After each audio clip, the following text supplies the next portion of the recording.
میرے جسم پر وہی لباس تھا، یعنی گیروے رنگ کا چوگا جس کے نیچے میں نے چڈی پہن رکھی تھی اور بیلٹ میں ریوالور پرسا ہوا تھا۔ میں نے ٹٹول کر دیکھا، بیلٹ تو کمر پر بندھی ہوئی تھی مگر ریوالور غائب تھا۔ اتنے بے وقوف تو ہرگز نہیں تھے کہ میری تلاشی نہ لیتے۔ میں اٹھ کر دروازے کے قریب چلا گیا۔ دروازہ لکڑی کا تھا مگر خاصا مضبوط تھا۔ لکڑی کا دروازہ تھا مگر خاصا مضبوط تھا، اور دلچسپی کی بات یہ تھی کہ اندر کی طرف دروازے میں نہ ہینڈل تھا اور نہ ہی چٹکنی یا کنڈا وغیرہ، یعنی میں نہ تو دروازے کو اندر کی طرف سے بند کر سکتا تھا اور نہ ہی اسے کھولنے کی کوشش کر سکتا تھا۔ میں اس کمرے میں ٹہلتا رہا۔ میرا ذہن اب کام کرنے لگا تھا مگر کوئی بات میری سمجھ میں نہیں آ رہی تھی۔ ایک بات بہرحال طے تھی کہ یہ لوگ مجھے زندہ نہیں چھوڑیں گے۔ میں ان کے کئی آدمیوں کو موت کے گھاٹ اتار چکا تھا۔ میری پے در پے کارروائیوں کی وجہ سے ناگراج کو مندر چھوڑ کر کسی اور جگہ منتقل ہونا پڑا تھا، اور میں یہ بھی جانتا تھا کہ میرے بارے میں جو بھی فیصلہ کرے گا ناگراج ہی کرے گا، اور اسے یقیناً میرے پکڑے جانے کی اطلاع دی جا چکی ہوگی۔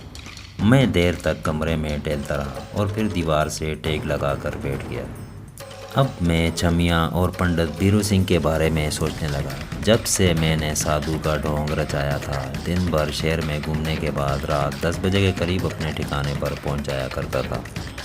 لیکن آج تو میں اس تہخانے میں قید تھا۔ لوگ یقیناً پریشان ہوں گے۔ ہو سکتا ہے بیرو سنگھ نے اپنے کچھ آدمیوں کے ذریعے میری تلاش شروع کروا دی ہو۔ اس کے ساتھ ہی میں دل میں یہ دعا بھی مانگ رہا تھا کہ کہیں چھمیاں میری تلاش کے لیے نکلنے کی حماقت نہ کر بیٹھے۔ اسے تو آسانی سے شناخت کیا جا سکتا تھا۔ اگر وہ ان کے ہاتھ لگ گئی تو بڑی گڑبڑ ہو سکتی تھی۔ وہ معمولی سے تشدد کے بعد ہی لیڈی ڈاکٹر شانتا کا پتہ بتا دیتی، اور شانتا 2-4 تھپڑ کھانے کے بعد الکا اگنیہوتری کا راز کھول دیتی۔ اس طرح نہ صرف بہت سے لوگ مارے جاتے بلکہ میرا سارا منصوبہ بھی خاک میں مل جاتا۔ میں یہی سوچ کر کچھ سوچتا ہوا دیوار سے ٹیک لگائے ہوئے بیٹھے بیٹھے اونگ گیا تھا، لیکن سر پر پڑنے والی ٹھوکر مجھے ہوش میں لے آئی۔ میں ٹھوکر کھا کر فرش پر لڑک گیا تھا، لیکن دوسرے ہی لمحہ اٹھ کر کھڑا ہو گیا۔ حملہ آور ہونے والے انداز میں ٹھوکر مارنے والے کی طرف لپکا۔ یہ حرکت مجھ سے بالکل لاشعوری طور پر ہو گئی تھی۔ اس وقت تو میں مکمل طور پر اپنے حواس میں بھی نہیں تھا، جس کے نتیجے میں کنپٹی پر لگنے والے گھونسے نے میرے 14 طبق روشن کر دیے۔ میں لڑکھڑا کر گرا۔ میرے منہ سے کرا نکل گئی تھی اور آنکھوں کے سامنے ایک بار پھر نیلی پیلی سی چنگاریاں رقص کرنے لگی تھیں۔ میں سر کو زور زور سے جھٹکے دینے لگا۔ میرے آواز ابھی بحال نہیں ہوئے تھے کہ مجھ پر گویا قیامت ٹوٹ پڑی۔ ٹھوکریں وزنی ہتھوڑوں کی طرح میرے جسم پر برس رہی تھیں۔ ہر ٹھوکر پر میں بلبلا اٹھتا۔ حقیقت یہ تھی کہ میں ابھی تک اس جلاد کی صورت بھی نہیں دیکھ سکا تھا جو مجھ پر ٹھوکریں برسا رہا تھا۔ آخری ٹھوکر کھا کر میں سنبھل گیا اور دیوار کے ساتھ کھڑا ہو گیا۔ میں نے آستین سے ہونٹوں سے بہنے والا خون صاف کیا اور اس شخص کی طرف دیکھنے لگا۔ وہ مجھ سے 3-4 قدم کے فاصلے پر کھڑا تھا۔ 6 فٹ سے نکلتا ہوا قد، باڈی بلڈروں جیسا مضبوط جسم، دونوں کانوں میں بالیاں تھیں، آنکھوں میں خون جیسی سرخی، اور سر کے بال پر برگر ٹائپ کے تھے۔ دائیں بائیں اور پیچھے سے کھوپڑی صاف تھی۔ درمیان میں تقریباً 1 انچ اونچے بال اس طرح تھے جیسے کھوپڑی پر جلا ہوا سیاہ برگر رکھا ہوا ہو۔ کمر پر چمڑے کا چوڑا بیلٹ تھا اور دونوں کلائیوں پر بھی باڈی بلڈروں کی طرح سیاہ چمڑے کے اسٹریپ لپیٹے ہوئے تھے۔ دوسرا آدمی دروازے کے قریب کھڑا تھا۔ اس کا حلیہ اگرچہ کچھ مختلف تھا مگر شکل و صورت سے وہ بھی چھٹا ہوا ہی لگتا تھا۔ وہ دروازہ عام درازوں کی طرح اندر یا باہر کی طرف نہیں کھلتا تھا بلکہ سلائیڈنگ ڈور تھا جو اس وقت آدھے کے قریب کھلا ہوا تھا اور باقی آدھا حصہ دیوار میں غائب تھا۔ مجھے سمجھنے میں دیر نہ لگی کہ یہ دروازہ باہر سے ہی کسی میکینزم کے تحت کھلتا اور بند ہوتا ہوگا۔ وہ سانڈ ایک بار پھر میری طرف پڑا۔ میں دیوار کے ساتھ سرکتا ہوا ایک طرف ہٹتا چلا گیا اور پھر جیسے ہی وہ میری طرف لپکا میں جھکائی دے کر اپنی جگہ سے ہٹ گیا اور دوڑتا ہوا سامنے والی دیوار سے جا لگا۔ بھاگ کر کہاں جاؤ گے؟ اس کے حلق سے غراٹ سی نکلی۔ اس نے دونوں بازو اٹھا کر باڈی بلڈروں کی طرح مسل دکھائے اور پھر میری طرف بڑھنے لگا۔ مجھے اپنے بارے میں کوئی خوش فہمی نہیں تھی، میں اپنے جیسے 2-4 آدمیوں کا تو بیک وقت مقابلہ کر سکتا تھا، مگر یہ میرے سامنے ایک انوکھی چیز تھی۔ اب تک تو مجھ پر ٹھوکریں ہی برساتا رہا تھا، لیکن اگر میں اس کے ہاتھ لگ گیا تو وہ میری گردن مروڑنے میں زیادہ دیر نہیں لگائے گا۔ وہ آہستہ آہستہ میری طرف بڑھ رہا تھا، اس کے چہرے پر بے پناہ درندگی تھی۔ میں نے خوفزدہ سی نظروں سے ادھر ادھر دیکھا، بچاؤ کا کوئی راستہ نہیں تھا، مگر پنکھے پر نظر پڑتے ہی میرے دماغ میں ایک جھماکا سا ہوا۔ میں نے خوف کو ذہن سے جھٹک کر اپنی جگہ سے حرکت کی، اچھل کر نہایت سست رفتاری سے چلتے ہوئے پنکھے پر ہاتھ جمائے اور جھولتے ہوئے دونوں پیر پوری قوت سے اس کے سینے پر مار دیے۔ اتفاق سے ایک پیر اس کے منہ پر لگا تھا، وہ بلبلاتا ہوا الٹ گیا، اس کے منہ سے خون بہہ نکلا۔ اگر اس کا کوئی دانت ٹوٹا نہیں تھا تو اپنی جگہ سے ہل ضرور گیا ہوگا۔ میں پنکھا چھوڑ کر دوبارہ اس دیوار سے جا لگا اور دوسرے آدمی کی طرف دیکھنے لگا، جس نے بڑی پھرتی سے پستول نکال لیا تھا، لیکن اس نے اپنی جگہ سے حرکت نہیں کی تھی۔ میں پھر اس دیوار کی طرف دیکھنے لگا، وہ ہاتھ کی پشت سے منہ سے بہنے والا خون پونچھتا ہوا اٹھ گیا۔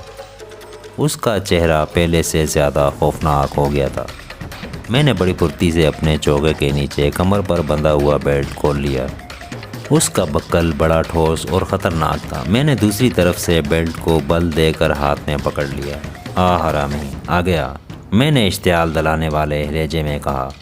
میری زندگی بھی لڑائی بڑائی میں گزر گئی تھی اور اس حقیقت سے اچھی طرح واقف تھا کہ جو لوگ اپنے آپ کو بہت طاقتور اور ناقابل تسخیر سمجھتے ہیں، اگر لڑائی کے دوران انہیں اشتعال دلایا جائے تو وہ آواز کھو بیٹھتے ہیں اور حریف پر آؤٹ پٹانگ انداز میں حملے کر کے اپنی توانائی ضائع کرتے ہیں، اور حریف اس صورتحال سے فائدہ اٹھاتا ہے۔ میری یہ ترکیب کارگر ثابت ہوئی۔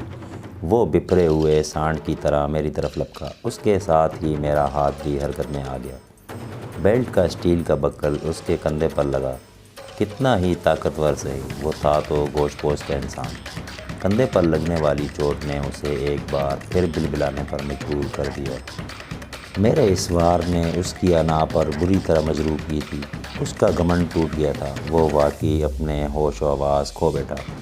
میں اس سے پورا فائدہ اٹھا رہا تھا۔ میرے بیلٹ کی ہر ضرب پر وہ پہلے سے زیادہ زور سے چیختا ہوا میری طرف لپکتا۔ میں نے موقع پا کر دوسرے آدمی کی طرف دیکھا۔ وہ پستول پکڑے اطمینان سے دروازے کے سامنے کھڑا تھا۔ مجھے سزا دینے کے لیے شاید اس دیوزات کو خاص طور پر یہاں بلایا گیا تھا، اور اس دروازے کے قریب کھڑے ہوئے شخص کو اطمینان تھا کہ وہ مجھ پر قابو پا لے گا۔ معاملہ ہاتھ سے نکلتے دیکھ کر وہ مداخلت ضرور کرتا، لیکن اس کے خیال میں شاید ابھی ایسا مرحلہ نہیں آیا تھا۔ وہ دیوزات غصے میں بکھرا ہوا تھا، اس کا جنون بڑھتا جا رہا تھا، اور آخر کار اس کا ایک داؤ چل گیا، اور یہی لمحہ میرے لیے قیامت خیز ثابت ہوا تھا۔ میں نے حملہ کیا تو اس مرتبہ بیلٹ اس کے ہاتھ میں آ گیا۔ اس نے زوردار جھٹکا دیا، بیلٹ میرے ہاتھ سے چھوٹ گیا اور میں لڑکھڑاتا ہوا سامنے دیوار سے جا ٹکرایا۔ سر پر شدید چوٹ لگی تھی، میرا دماغ گھوم گیا، لیکن میں جلد ہی سنبھل گیا۔ میرا خیال تھا کہ وہ دیوزات بیلٹ سے میری کھال ادھیڑ دے گا، مگر اس نے بیلٹ ایک طرف پھینک دی اور دونوں ہاتھ پھیلا کر میری طرف بڑھا۔ میں نے 1-2 مرتبہ اس سے بچنے کی کوشش کی، مگر آخر کار اس کی گرفت میں آ ہی گیا۔ اس نے مجھے اٹھا کر دیوار کے ساتھ دے مارا۔ میں دیوار سے ٹکرا کر نیچے گرا۔ میرے سنبھلنے سے پہلے ہی اس نے پھر مجھے کسی کھلونے کی طرح اٹھا کر دوسری دیوار کے ساتھ دے مارا۔ ان 2 جھٹکوں سے میرا پنجر ڈھیلا ہو گیا، لیکن اس بار میں پھرتی سے اٹھ گیا۔ میرے ذہن میں پھر وہی حربہ آیا تھا۔ میں نے پنکھے کی طرف دیکھا جو اب رک چکا تھا۔ میں نے پہلے کی طرح اچھل کر پنکھے کو پکڑا اور اس کے سینے میں لات مارنے کی کوشش کی، مگر وہ دیوزات اس مرتبہ محتاط ہو چکا تھا۔ اس نے بڑی ہوشیاری سے ٹخنوں کے قریب سے میری دونوں ٹانگیں پکڑ کر زوردار جھٹکا دیا۔ پنکھا میرے ہاتھ سے چھوٹ گیا اور میں اس کے ہاتھوں میں الٹا لٹک گیا۔ وہ مجھے اس طرح الٹا لٹکائے ہوئے تھا جیسے مردہ مچھلی کو دم کی طرف سے پکڑ کر لٹکایا جاتا ہے۔ پہلے میں دونوں ہاتھ پیر چلاتا رہا، پھر اچانک ہی میرے ذہن میں ایک اور خیال آیا۔ میں اسے ٹانگوں سے پکڑ کر گرانے کی کوشش کرنے لگا، مگر اس کے پیر ستونوں کی طرح فرش پر جمے ہوئے تھے۔ اس دیوزاد نے غراتے ہوئے مجھے کچھ اور اوپر اٹھا لیا اور اس طرح مجھے ایک موقع مل گیا۔ میرے ہاتھ اس کے گھٹنوں کے برابر پہنچ گئے تھے۔ میں اس کے گھٹنوں کے جوڑوں پر پیچھے کی طرف مکے مارنے لگا۔ میرا حربہ کاریگر ثابت ہوا۔ گھٹنوں کی پچھلی طرف ہلکا سا ہاتھ لگنے سے بھی کوئی اپنے قدموں پر کھڑا نہیں رہ سکتا۔ وہ بھی اپنے آپ کو سنبھال نہیں سکا۔ پہلے لڑکھڑایا اور پھر پشت کے بل گرا۔ میرا سر فرش سے ٹکرا گیا اور مجھے یوں لگا جیسے میری گردن کندھوں کے اندر دھنس گئی ہے۔ میری ٹانگیں اب بھی اس کے ہاتھ میں تھیں۔ میں ٹانگوں کو زور زور سے جھٹکے دینے لگا۔ میرا ایک پیر اس کے منہ پر لگا اور وہ کرا اٹھا اور میرے پیر اس کی گرفت سے آزاد ہو گئے۔ میں ایک جھٹکے سے اٹھ کر کھڑا ہو گیا۔ جسم کا سارا خون میرے دماغ میں اتر آیا تھا اور دماغ میں دھماکے ہو رہے تھے۔ آنکھوں کے سامنے ایک بار پھر دھند سی چھانے لگی۔ میں دیوار سے ٹیک لگا کر سر کو زور زور سے جھٹکنے لگا اور اس سے پہلے کہ میں وہاں سے ہٹتا، اس دیوزاد نے اٹھ کر ایک بار پھر مجھے اپنی گرفت میں لے لیا۔ اس مرتبہ میری گردن اس کے قابو میں آ گئی تھی۔ اس کا انگوٹھا میرے نرخرے پر تھا اور وہ دباؤ بڑھاتا جا رہا تھا۔ مجھے سینے میں اپنا سانس رکتا ہوا محسوس ہونے لگا۔ میں اپنے آپ کو چھڑانے کے لیے ہاتھ پیر مارنے لگا، مگر کامیابی کی 1% امکان بھی دکھائی نہیں دے رہا تھا۔ میری گردن آہنی شکنجے میں کسی ہوئی تھی۔ مجھے لگتا تھا اگر چند سیکنڈ اور اس صورتحال سے دوچار رہا تو میری روح میرے جسم کو داغ مفارقت دے جائے گی۔ میں ایک بار پھر زور آزمائی کرنے لگا اور پھر اس لمحہ ایک نسوانی آواز میری سماعت سے ٹکرائی۔ یہ کیا ہو رہا ہے؟ چھوڑ دو اسے لکھن۔ میں نے بسط مشکل آنکھیں کھول کر دیکھا۔ دروازے کے قریب بیلا کا دھندلا سا چہرہ دکھائی دیا۔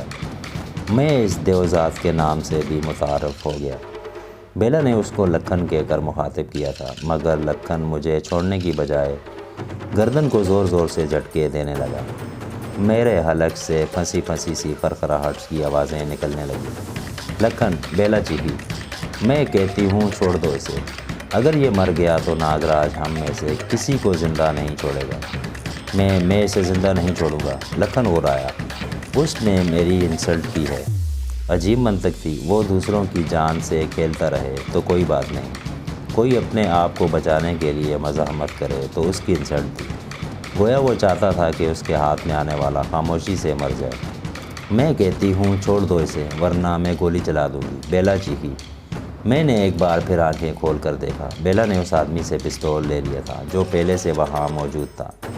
اس کے پیچھے دروازے کے قریب 2 اور آدمی بھی کھڑے تھے۔ بیلا کی اس وارننگ کے باوجود لکھن مجھے چھوڑنے کو تیار نہیں تھا۔ بیلا آگے آ گئی۔ اس نے ایک بار پھر لکھن کو وارننگ دی اور پھر دوسرے ہی لمحے کمرے کی فضا فائر کی آواز سے گونجی تھی۔ گولی لکھن کی پنڈلی میں لگی تھی۔ وہ چیخ اٹھا۔ میری گردن اس کے ہاتھ سے چھوٹ گئی۔ میں پٹ سے زمین پر گرا اور دونوں ہاتھوں سے گردن سے لانے لگا۔ گولی لگنے کے بعد لکھن ایک ٹانگ پر ناچ کر رہ گیا۔ پھر وہ غراتا ہوا بیلا کی طرف بڑھا۔ مار ڈالوں گا تمہیں بھی، زندہ نہیں چھوڑوں گا۔ بیلا نے پیچھے ہٹتے ہوئے اس کے پیروں میں ایک اور گولی چلا دی اور دروازے میں کھڑے ہوئے آدمیوں کی طرف دیکھتے ہوئے چیخی، اسے لے جاؤ یہاں سے ورنہ مر جائے گا سالہ میرے ہاتھوں سے، حرامی کہیں کا۔ بیلا کے چہرے میں نفرت بھی تھی اور صفاقی بھی۔ وہ دونوں آدمی بھی خاصے لہیم شہیم تھے۔ انہوں نے بڑی مشکل سے لکھن کو قابو میں کیا اور اسے کھینچتے ہوئے باہر لے گئے۔ تیسرا آدمی وہیں کھڑا رہا۔ بیلا میرے قریب آ کر گھٹنوں پر جھک گئی۔ مجھے افسوس ہے ناجی، وہ میری طرف دیکھتے ہوئے بولی، تمہیں تھوڑی سی سزا دینے کے لیے لکھن کو یہاں بلایا گیا تھا، لیکن میں اگر وقت پر نہ پہنچ جاتی تو وہ حرامی تو تمہیں ختم ہی کر دیتا۔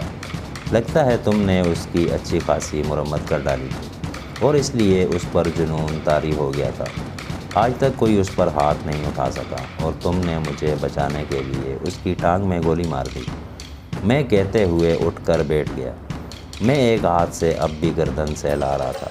بیلا 2 قدم پیچھے ہٹ گئی۔ اسے ڈر تھا کہ میں اس پر حملہ نہ کر دوں۔